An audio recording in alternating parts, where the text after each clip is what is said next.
Okay, today we're looking at phrasal verbs with. So lots of with on the board, and there are a lot of phrasal verbs with. I'm sure there are more than I can think of. Please, if you can think of any others, put them under the video with pleasure. It's always good to share vocabulary. So let's start with take something up with. This is a very particular phrasal verb. You only really use this when you're complaining about something. So maybe your soup is cold in the restaurant and you decide that you're going to take it up with the manager.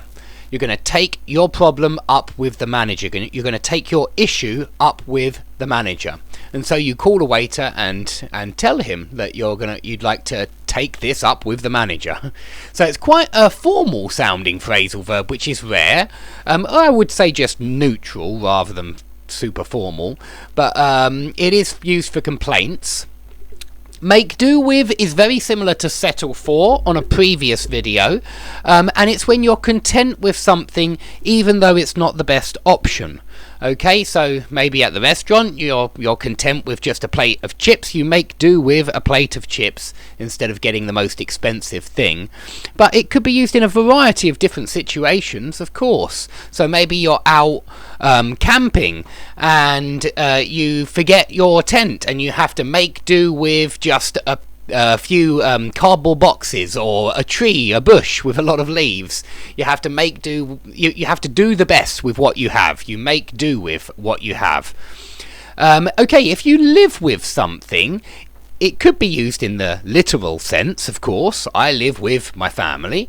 But if you say, I couldn't live with myself if I were a politician, something like that, that would mean I couldn't accept myself. I couldn't tolerate being that person. And we very often use it in that metaphorical sense. I couldn't live with myself if I were, like that. Or how could you live with that? How could you live with doing that? And it means, how could you accept yourself if you did something like that? How could you live with yourself? So that's another use of live with. We also use put up with for tolerate. When you say I can't put up with his behaviour, or I can't put up with all this noise, it means I can't stand, I can't bear, I will not stand for this noise. I can't stand this noise. Okay, if you keep up with the rest of the class, that means you stay at the same level as the rest of the class. You could use this in a race. If you keep up with the other runners, you stay at the same level as the other runners. Or if you're in a car, if you keep up with your friends, you stay at the same level as your friends. If you catch up with someone, that means you were behind and then you reach the same level. So these two are very close, but it's just this one is when you're behind and then you reach the level again and you manage to catch up. So perhaps if you're playing football and you're 2-0 down, you need to catch up. You need to score some goals and catch up with your opponents. But we usually use it for races, actually, rather than football teams. But you certainly can use it for students as well. Okay, if you have it out with your boss, you confront your boss about some kind of problem that's been bothering you. But you could have it out with the teacher. If you have a problem with the teacher and you decide to ask them about something. Okay, if you get on with people, that means you have a good relationship with them. So I hope that you all get on with your brothers and sisters. In the States, they often say get along with as well, although I think in Britain maybe sometimes people say that.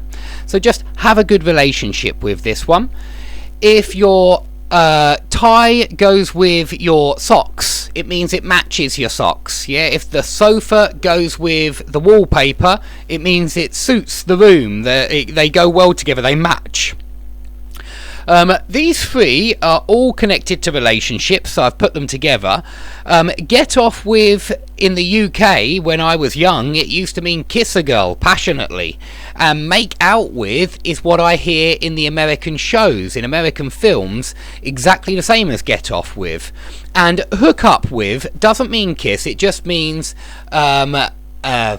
get to know someone better. And it sounds like maybe you did kiss, maybe you took the girl's phone number, or maybe she took yours. You hooked up with someone. It means you met someone and had some kind of romantic intrigue.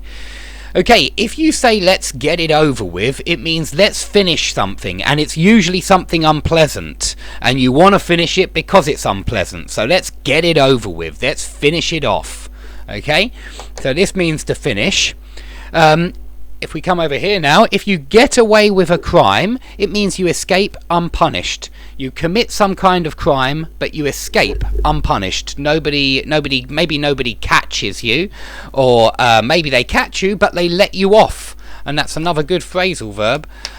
Let someone off the hook. It means to let someone go when they've done something wrong, without punishing them. Doesn't matter why, but it means let someone go without punishing them. So yeah, let someone off the hook. Okay, make off with, make away with. This is what robbers usually do, or criminals, and it's when they run away with the money, or with the whatever it is that they've stolen. So if you part with something, it means you're able to give it up. You're able to let go of it. Very often used in the negative, this phrasal verb of I couldn't part with my microphone, for example. It's not true, and I'd like to get a new one day. But yeah, part with, it's just when you're able to let go of something, when you're ready to give up something.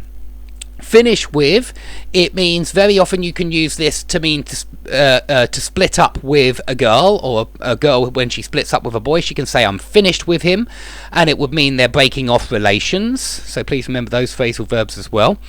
If you do away with someone, it could even mean you kill someone. But if you do away with a law, then you abolish a law. You get rid of a law. So do away with something means get rid of something. If you say I could do with a drink, it just means I really need a drink. Or if you say I could do with a cup of tea, it means I really fancy a cup of tea. And it's very, very common phrase. If somebody comes up with a great idea, or they come up with a great suggestion, or they come up with a wonderful plan, it means they think of a great idea or a great suggestion. So very often used meaning to generate a plan or a suggestion or idea. It's very, very common. Please remember this one. If somebody comes out with some strange remarks or some ridiculous comments, it means they make some strange remarks or some ridiculous comments. So this phrasal verb collocates very well with remarks, comments, or phrases, maybe. He came out with some idiotic phrases, something like that. Okay, if you side with someone, then you take their side on a particular issue, or on some kind of question, you take their side. So you could side with your friend when he's having an argument with another friend of yours, and you could take his side. But you could just use it to mean to be in favour of someone's position, to support someone's position as well. So you may even be speaking politically and say, I side with this particular group because, for the following reasons. Okay, so on to toy with. If you toy with someone's feelings, then it means you play with their feelings. You can see the word toy there. It's there for a good reason. If you toy with someone, then you play with them. It's a very negative verb because it sounds like you are playing with them just for your own fun, and it's almost like they're an object as well. But it could be used in a neutral way. You can also toy with an idea, and it means you're playing with the idea. You're playing around with it, seeing if it's going to be a good idea or a bad idea for the future. So it can also be neutral. It's not just negative. Last one, if you play along with someone, you agree to go with their idea, to follow their idea or their plan for a certain period of time.